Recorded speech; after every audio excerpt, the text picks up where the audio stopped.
Evangelho de Lucas, capítulo 18, do verso 1 até o verso 8. Disse-lhe Jesus uma parábola sobre o dever de orar sempre e nunca esmorecer. Havia em certa cidade um juiz que não temia Deus e nem respeitava homem algum. Havia também naquela mesma cidade uma viúva que vinha ter com ele, dizendo: julga a minha causa contra o meu adversário. Ele por algum tempo não a quis atender, mas depois disse consigo: bem que eu não temo a Deus, nem respeito a homem algum. Todavia, como essa viúva me importuna, julgarei a sua causa, para não suceder que, por fim, venha molestar-me. Então disse o Senhor: considerai no que diz esse juiz iníquo. Não fará Deus justiça aos seus escolhidos, que a Ele clamam dia e noite, embora pareça demorado em defendê-los? Digo-vos que depressa lhes fará justiça. Contudo, quando vier o Filho do Homem, achará porventura fé na terra? Até aqui, queridos, a leitura da palavra de Deus. Oremos mais uma vez, pedindo a orientação do Senhor na compreensão da sua palavra. Ó Deus, te damos graças por esse dia tão abençoado na vida da nossa igreja. Te damos graças por esse momento em que juntos podemos te cultuar publicamente. Te agradecemos pelos louvores já entoados, a leitura da tua palavra, as orações, e agora que nos quedamos diante da tua revelação escrita, suplicamos que teu Espírito ilumine o nosso entendimento, para que possamos não somente compreender o que está escrito, mas aplicar à nossa vida e ao nosso coração. Ó Deus, abençoa essa igreja, dá-nos espírito de oração e súplica. Dê, Senhor, que perseveremos na oração. Ajuda aqueles que ainda precisam crescer como guerreiros de oração, aprender a lutar contigo, aprender a te procurar. Ajuda-nos, ó Deus, nesse aprendizado, para que possamos te servir através da oração cada vez melhor. É o que nós te pedimos em nome de Jesus. Amém. Queridos, essa passagem que nós lemos faz parte do ensino de Jesus a respeito da sua vinda. Esse ensino ele começa no verso 20 do capítulo anterior, quando os fariseus chegaram a Jesus e perguntaram: quando é que o reino de Deus virá? Isso porque o Senhor Jesus ensinava constantemente a respeito do reino de Deus. Então os fariseus perguntaram: esse reino que tanto o Senhor fala, ele vem quando?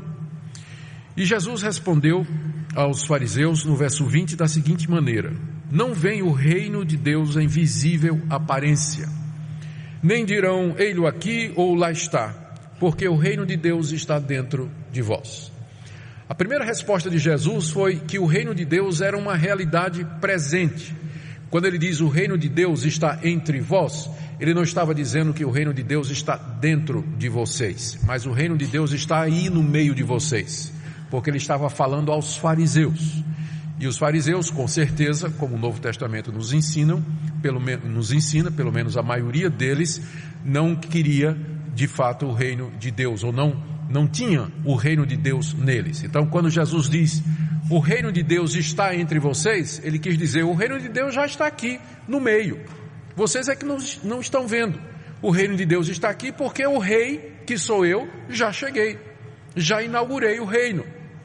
Mas o ensino de Jesus a respeito do reino de Deus não era somente de que o reino já havia sido inaugurado e que já estava presente com a sua chegada aqui nesse mundo. Jesus reservou para os seus discípulos, note a partir do verso 22 do capítulo 17, reservou para os seus discípulos o ensinamento de que esse reino, que já foi inaugurado quando ele veio, quando ele esteve aqui, ele ainda virá. Já está presente, mas ainda não completamente. O reino ainda virá em glória, virá em poder. E Jesus passa a explicar isso aos discípulos. A partir do verso 22 até o verso 24, Jesus diz que o reino haverá de vir de maneira súbita, poderosa e visível.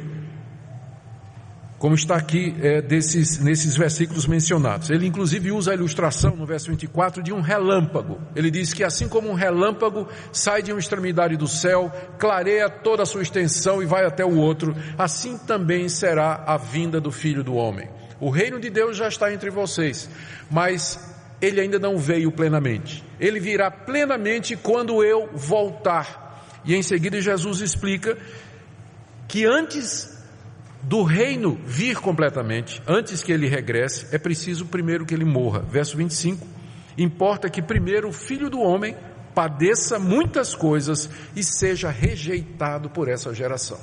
Jesus está ensinando aos discípulos que ele primeiro tem que ser rejeitado pelos judeus, ele vai morrer crucificado, mas ele vai ressuscitar dos mortos, vai subir aos céus e depois de um tempo ele haverá de vir. E quando ele vier, ele virá como relâmpago, em vez daquela presença silenciosa e invisível que ele disse aos fariseus. O reino de Deus já está aqui entre vocês é que não estão vendo, mas ele virá de forma visível e então todo olho verá. Então todo mundo virá, mas antes disso, e aqui ele está falando para os discípulos, é preciso que eu sofra muito, é preciso que eu padeça na mão dessa geração. E aí o Senhor, do verso 26 em diante, ele usa dois momentos da história do Antigo Testamento para explicar que a sua vinda, ela será súbita, repentina, de surpresa, trazendo juízo sobre a humanidade. O primeiro exemplo é o de Noé, está aí do verso 26 até o verso 27. Ele diz, olha, como foi lá nos dias de Noé, enquanto Noé preparava a arca, o mundo inteiro estava se divertindo. Jesus diz aqui que nos dias de Noé eles comiam, bebiam, casavam e davam-se em casamento, e ninguém percebeu quando de repente veio o dilúvio e matou todo mundo. Alguém deve ter dito, é só uma nuvem. E o dilúvio veio e acabou com toda a raça humana, com exceção de Noé. Eles não esperavam.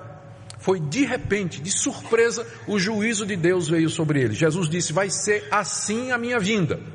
O segundo exemplo está aí do verso 28 até o 29, que é a destruição de Sodoma, a cidade famosa pela sua imoralidade. Jesus usa os mesmos termos. Ele diz, a mesma coisa aconteceu no dia de Ló, que era aquele justo que morava em Sodoma, o único.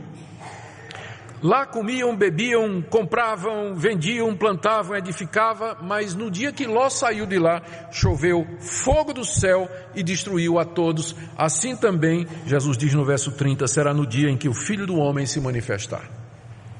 Ou seja, o reino de Deus está entre nós, porque Jesus já veio. O Evangelho já está entre nós. O domínio de Deus caminha entre a humanidade, mas invisível. De repente, quando menos esperamos, quando o mundo menos suspeita, enquanto eles estão comendo, bebendo, casando, dando em casamento, comprando, vendendo, plantando, colhendo, sem se preocupar com Deus, sem querer saber das coisas de Deus, assim como aconteceu nos dias de Noé, assim como aconteceu nos dias de Ló, se verá no céu o sinal do Filho do Homem. E ele virá em glória e todo olho o verá. E Jesus diz que quando ele vier, então haverá finalmente aquela separação entre os que são seus e os que não são, e que não é visível agora. Ele diz no verso 31 até o verso 37 isso, que quando ele vier e o seu povo perceber que ele está vindo, sinal da sua vinda está aí, então você para o que você está fazendo e você vai ao encontro do Senhor. Não volta para pegar suas coisas em casa, diz Jesus, porque chegou o fim. E quem quiser preservar a sua vida vai perdê-la, mas quem a perder de fato vai ganhá-la. E aqui aquelas palavras famosas do verso 34 em diante, naquela noite 2 vão estar numa cama, um será tomado e deixado o outro. 2 mulheres estarão juntas moendo, uma será tomada e deixada a outra. 2 estarão no campo, um será tomado e o outro deixado. A grande separação, a grande divisão finalmente acontecerá. O joio separado do trigo, os que são de Deus separados daqueles que não são. Isso tudo acontecerá na vinda do Senhor Jesus, e naquele dia o Senhor Jesus haverá de fazer justiça. Ele haverá de estabelecer o seu reino finalmente.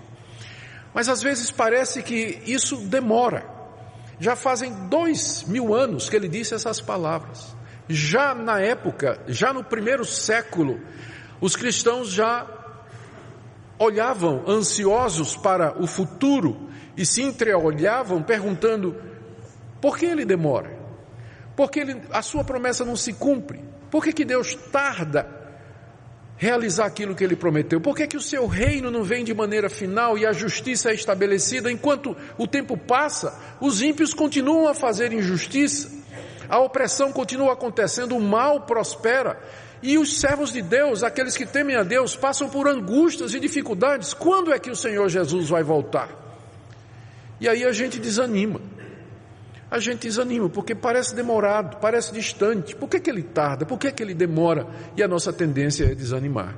É então que Jesus conta essa história aqui, que começa, aliás, que está no início do capítulo 18. Jesus lhes disse uma parábola sobre o dever de orar sempre e nunca esmorecer. O dever de orar sempre e nunca esmorecer. Eu queria então com vocês nessa noite ver o que nós podemos aprender dessa parábola que Jesus nos contou e as implicações que ele tirou dela para a nossa vida de oração. O que é que os discípulos deveriam fazer diante da perspectiva da vinda de Jesus, especialmente quando essa vinda parece demorada, quando Deus parece não estar ouvindo as orações ou quando ele parece distante de nós?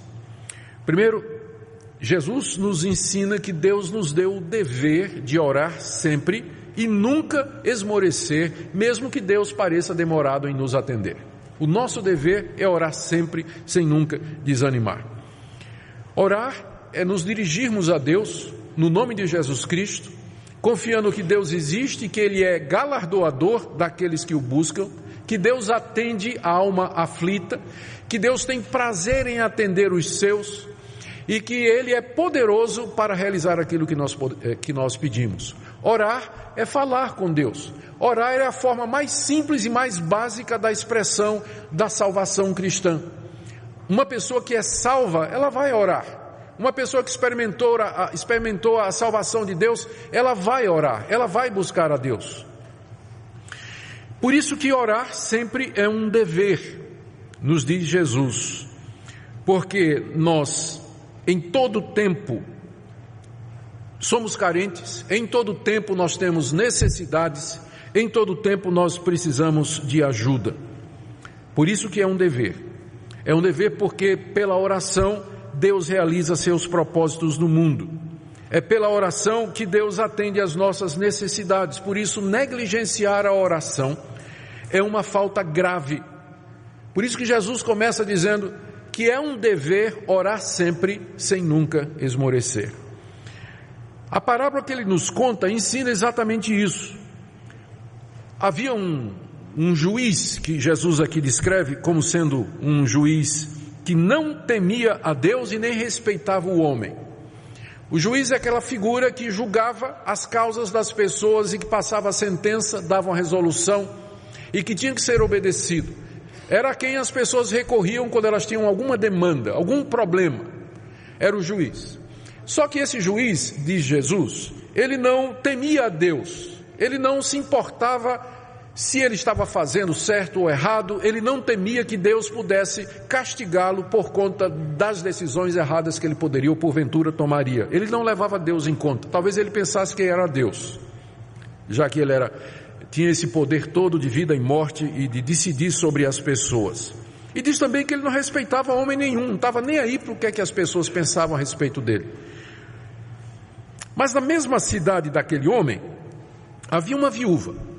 A viúva é usada aqui como expressão do ser humano mais desprovido. As viúvas naquela época, elas eram de fato as pessoas mais desamparadas. Elas não tinham renda, elas com frequência quando perdiam o marido, perdiam também os filhos, porque era na guerra que essa perda acontecia. O marido ia para a guerra com os filhos e lá morriam todos. Ficava completamente desamparada. Era a expressão mais clara da necessidade da raça humana. Jesus escolhe exatamente uma viúva que ele vai usar aqui como ilustração. E essa viúva estava sendo perseguida por alguém, tinha um adversário e que estava dificultando a vida dessa mulher, que por si só já devia ser uma vida difícil. E essa mulher não tinha a quem apelar. Finalmente ela vai para o juiz. E chega no juiz, verso 3, e diz: julga a minha causa contra o meu adversário. A expressão que Jesus usa aqui, uma viúva que vinha ter com ele, quer dizer literalmente que continuava a vir ter com ele, expressando a ação constante daquela mulher. Ela não vinha só uma vez não, ela vinha todo dia. Todo dia aquela mulher ia lá na porta do juiz e dizia: julga a minha causa. A minha causa é nobre, é correta. Eu estou sendo oprimida por essa pessoa. Eu não tenho a quem recorrer, não tenho como me defender. Então julgue a minha causa. Todo dia a mulher fazia isso. E o homem não queria atender. O juiz simplesmente ignorava. Como diz o verso 4, por algum tempo ele não quis atender. Mas depois esse homem começou a pensar e disse o seguinte: eu não temo a Deus e nem respeito homem nenhum. Quer dizer, eu não dou bola para ninguém. Mas como essa viúva me importuna, julgarei a causa dela, para não suceder que por fim venha a molestar-me. Por enquanto é só importunação. Daqui a pouco eu vou ficar muito chateado, eu vou ficar molestado por essa importunação. Então antes que essa mulher se torne um espinho na carne para mim, eu vou resolver o caso dela, porque eu não aguento mais essa mulher todo dia na minha porta dizendo: julga a minha causa, julga a minha causa, julga a minha causa. Então, por motivos puramente egoístas, esse juiz iníquo, ele resolveu atender a petição da viúva, que não tinha dinheiro para suborná-lo, que não tinha dinheiro para colocar o processo dela na frente dos outros. Ele resolveu atender o pedido dela por causa da importunação dela. E Jesus, então, tira algumas considerações a respeito da oração para os seus discípulos. A primeira está no verso 6, ele diz: considerai o que diz esse juiz iníquo. Porque embora o juiz fosse iníquo, isso não quer dizer que ele não podia dizer uma coisa certa. Se ele não tivesse dito uma coisa boa, ou pelo menos expressado alguma verdade, Jesus não teria dito: ouçam o que ele está dizendo. E o que é que o juiz disse que Jesus recomenda? O juiz disse que atenderia a viúva por causa da importunação. Ou seja, Jesus está querendo que os discípulos percebam, pela atitude do juiz, o valor da importunação na oração. Que eles percebam o valor de não esmorecer, que é o termo que ele usa no verso 1, quando ele abre a história. O ponto da comparação aqui é o seguinte: se um juiz iníquo, que não temia Deus e não respeitava homem nenhum, resolveu atender uma viúva persistente, porque ela o importunava, quanto mais o Deus justo não vai atender as orações dos seus eleitos que batem na sua porta noite e dia. Esse é o ponto da parábola, esse é o ponto da história. Esse é o ponto da história. Então, se um juiz iníquo resolveu atender a viúva, quanto mais um Deus justo atenderá aqueles que são seus. Aqui então o Senhor Jesus nos orienta e nos fala sobre o valor da persistência e da importunação. Segunda coisa que ele nos ensina aqui, está nos versos 7 e no início do verso 8, é que Deus haverá sim de nos atender. Deus haverá de responder às nossas orações. Por quê? Verso 7, não fará Deus justiça aos seus escolhidos? Deus vai responder às nossas orações, porque nós somos os seus escolhidos. Nós somos o povo que Deus, de entre a humanidade, escolheu para a sua glória, para ser a sua igreja, para ser aquele povo com o qual Deus haverá de viver com quem Deus passará a eternidade daqui para frente, depois na vinda do reino, quando acontecer aquela separação. É o povo que Deus amou e que Deus separou antes que o mundo existisse. Esse é o termo que é usado para designar a igreja, os escolhidos de Deus. Essa escolha não é feita com base em mérito, não é feita com base em presciência, é uma escolha que é feita com base no amor misterioso, perfeito e justo de Deus, que nem sempre revela os seus motivos e suas razões na Escritura. Mas Deus vai atendê-los porque Deus já atendeu a coisa mais importante, que foi o perdão de pecados. Deus já os perdoou, já os recebeu, já os adotou, já os incluiu na sua família, já os glorificou em Cristo Jesus. Então, eles são o povo de Deus, o povo a quem Deus vai atender. Então, ao se referir ao seu povo como sendo os escolhidos, Jesus está mais ou menos dizendo por que é que ele vai atender as orações. E não somente isso, Jesus disse que esses escolhidos clamam dia e noite diante de Deus. Deus vai atendê-los porque eles oram sem cessar, porque dia e noite eles estão buscando a Deus. Dia e noite não pode ser entendido no sentido de que 24 horas por dia eles estão de joelhos clamando a Deus. Não, estão dizendo que Jesus, essa expressão noite e dia, ou dia e noite, significa simplesmente que eles oram o tempo todo, oram sem cessar, em todas as oportunidades, em todas as ocasiões. Claro, quando eles vão dormir, não é? Quando eles vão trabalhar, mas podem orar enquanto estão trabalhando, enquanto estão dirigindo, enquanto estão resolvendo outras coisas, tirar tempo específico para isso. Mas a vida desses escolhidos é marcada pela oração. Eles oram dia e noite diante de Deus. Outra coisa que Jesus diz é que eles estão buscando a justiça de Deus, porque eles estão orando pela vinda do reino. Eles estão pedindo ao Pai que cumpra a sua promessa, que o reino que já foi instalado aqui venha na sua plenitude, porque o coração do povo de Deus deseja que a verdade seja estabelecida. Eles anseiam pela vinda do Salvador, eles anseiam para que a glória de Deus seja vista e reconhecida em todo o mundo. Por isso que eles oram dia e noite dizendo: Senhor, não nos farás justiça, não virás, não estabelecerás o teu reino, não virás ao nosso encontro. Eles buscam a justiça de Deus. Outra coisa que Jesus nos ensina aqui é que Deus vai atendê-los, mas ele pode parecer demorado. Verso 7. Não fará Deus justiça aos seus escolhidos, que a ele clamam dia e noite, embora pareça demorado em defendê-los? Às vezes Deus parece demorado mesmo, como de fato a vinda de Cristo parece demorada. Já fazem 2000 anos que ele prometeu que haveria de vir em poder e glória. A demora faz com que alguns desanimem. A esperança que se adia faz adoecer o coração. Pessoas desanimam, elas perdem o ânimo, elas dizem: mas onde estão as promessas de Deus? Onde estão aquelas grandes declarações da Bíblia a respeito do reino de Deus? E elas começam a esmorecer, elas começam a desanimar, começam a se acostumar com a rotina do dia a dia. Elas não tiram mais tempo para orar, para buscar a Deus e suplicar pela vinda do Senhor Jesus Cristo e pedir que Ele finalmente manifeste a sua glória, que o seu reino venha, como Jesus nos ensinou a pedir. Jesus nos ensinou a pedir na oração do Pai Nosso. Qual é a terceira petição? Venha o teu reino. Venha o teu reino. É a segunda petição, na verdade. Venha o teu reino.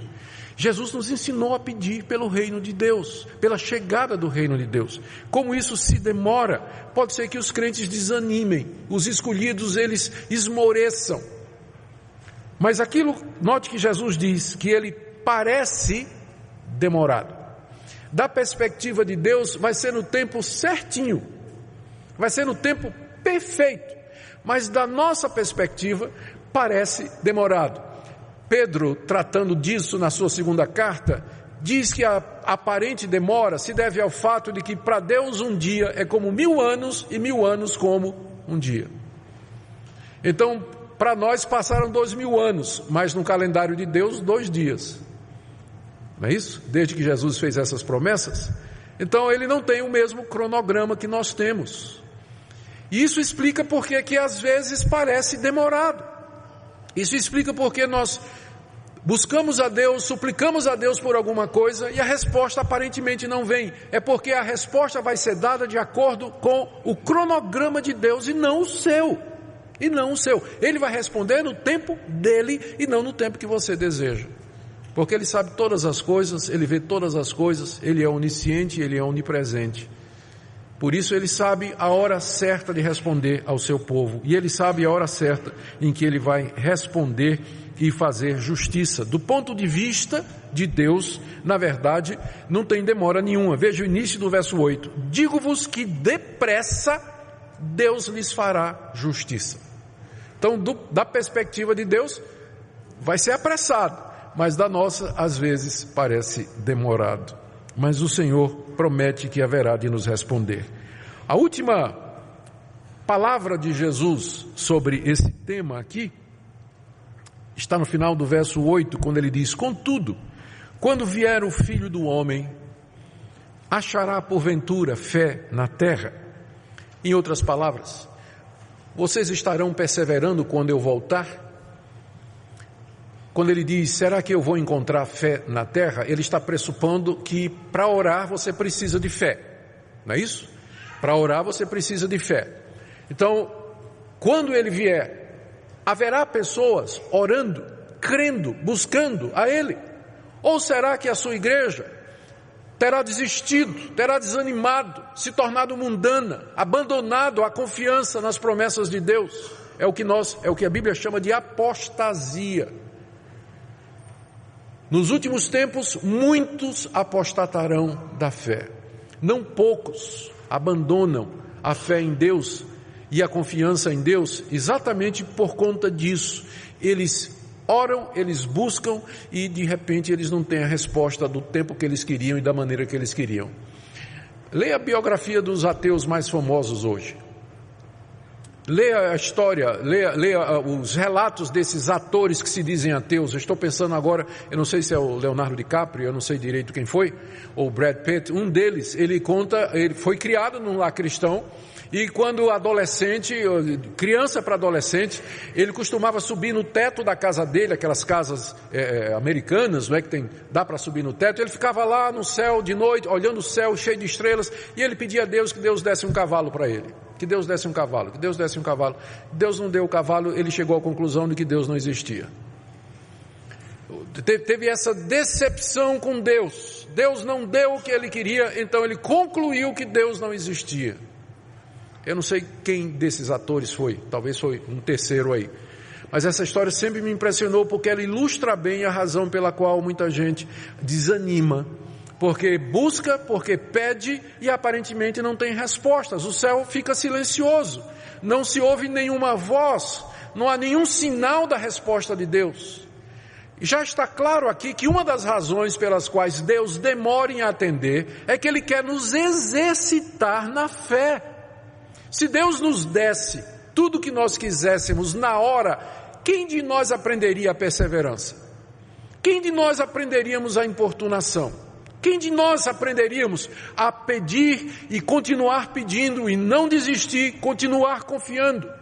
Ora, Deus está muito mais interessado em nos ensinar a ser cristãos maduros do que atender os nossos pedidos. Por isso que os pedidos demoram. É por isso que eles demoram mesmo. E é por isso que às vezes Deus não dá. Ele quer saber se você o ama pelo que Ele é ou se por aquilo que você pode obter dele. Ele parece demorado por várias razões. Mas há uma promessa aqui, de que finalmente Deus vai responder todas as nossas orações. O Senhor Jesus voltará em glória e todos os anseios do nosso coração serão cumpridos. Até que Ele volte, a nossa atitude tem que ser a atitude de orar sem cessar, perseverar na oração. Eu quero concluir com algumas aplicações.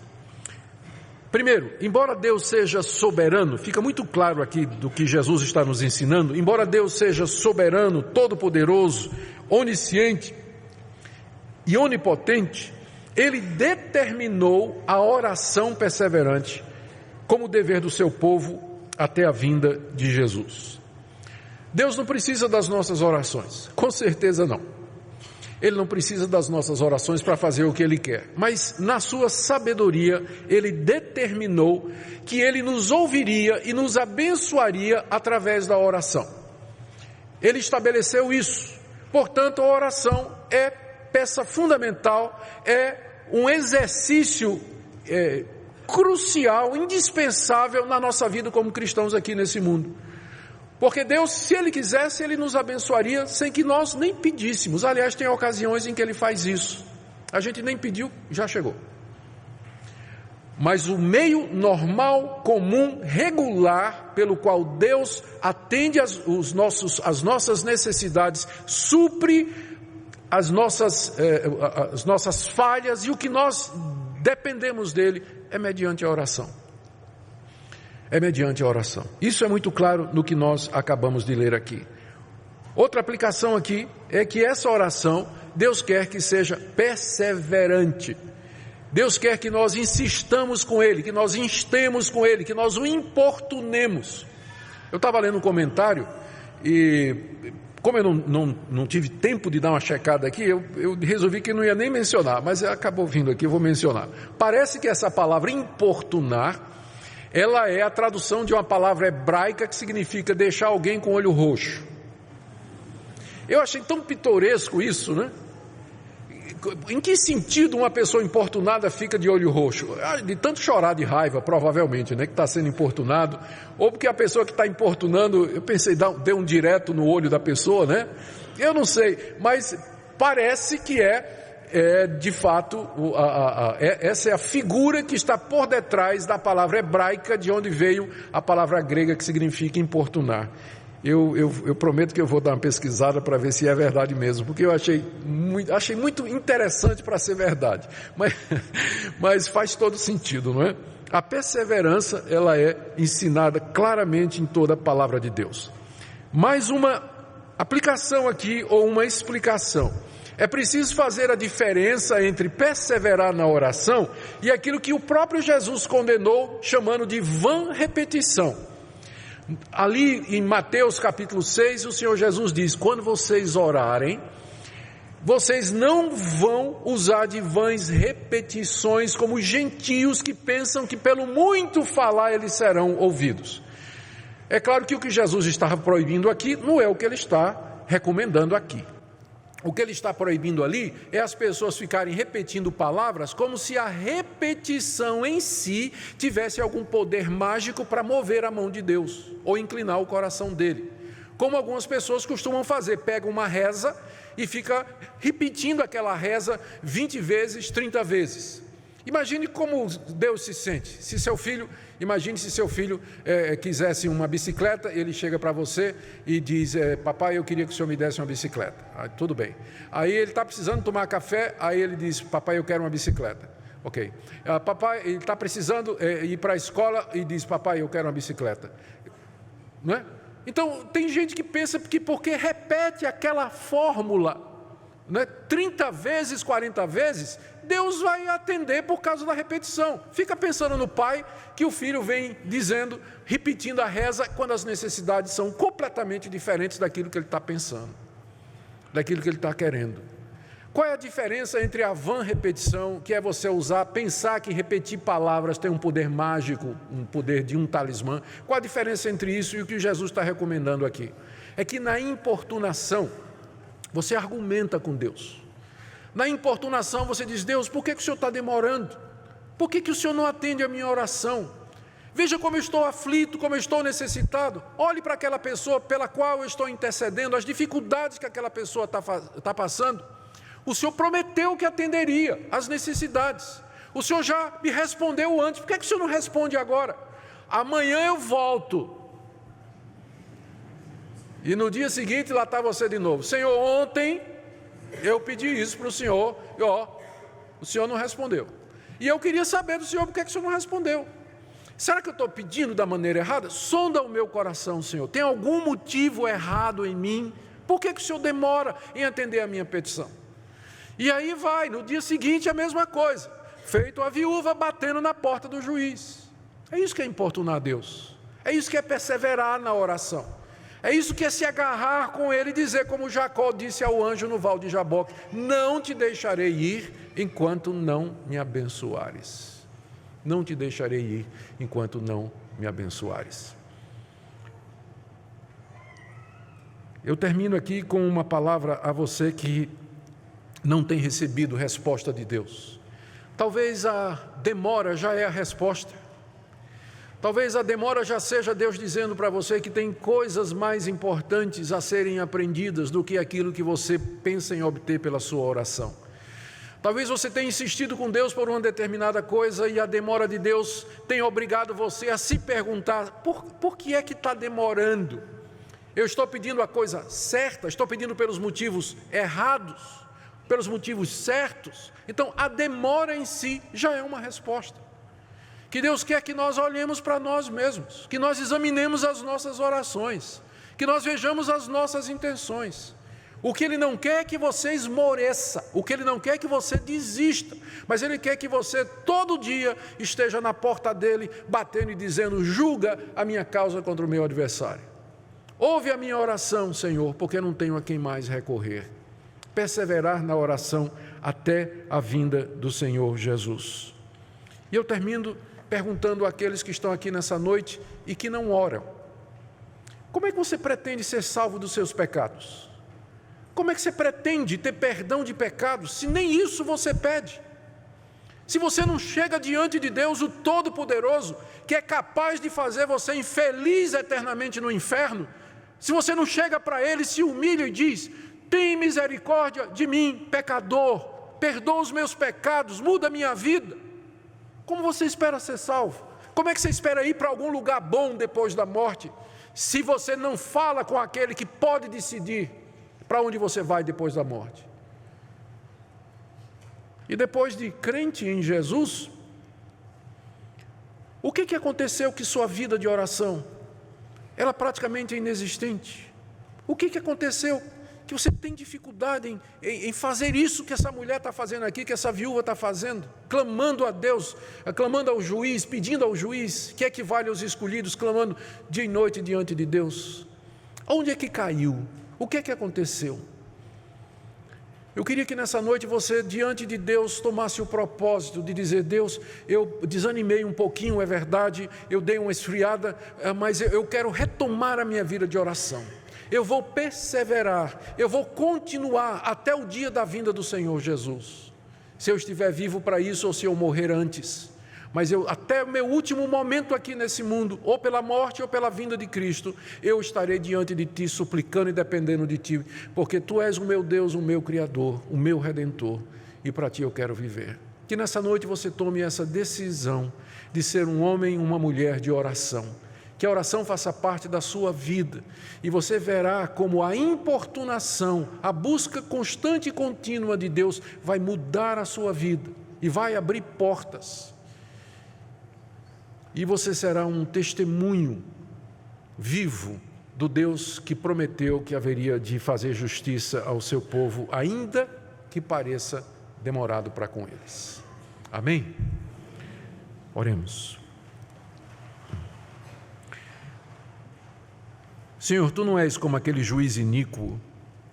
Tu és um Pai bondoso, um Pai amoroso, que se compadece dos filhos e que, porque nos ama, nos ensina. Nos ajude, Senhor, a não compreender errado quando o Senhor nos está ensinando. Nos ajuda a ver que a Tua demora ou as Tuas negativas, elas são para o nosso bem. Eu quero pedir por aqueles que estão frustrados, ó Deus, desanimados, porque pediram alguma coisa, intercederam por alguém e não aconteceu. Eu quero pedir, Senhor, que o Senhor restaure a confiança dessas pessoas nas Tuas promessas. Que o Senhor renove o espírito de oração e de súplicas, trazendo arrependimento e quebrantamento.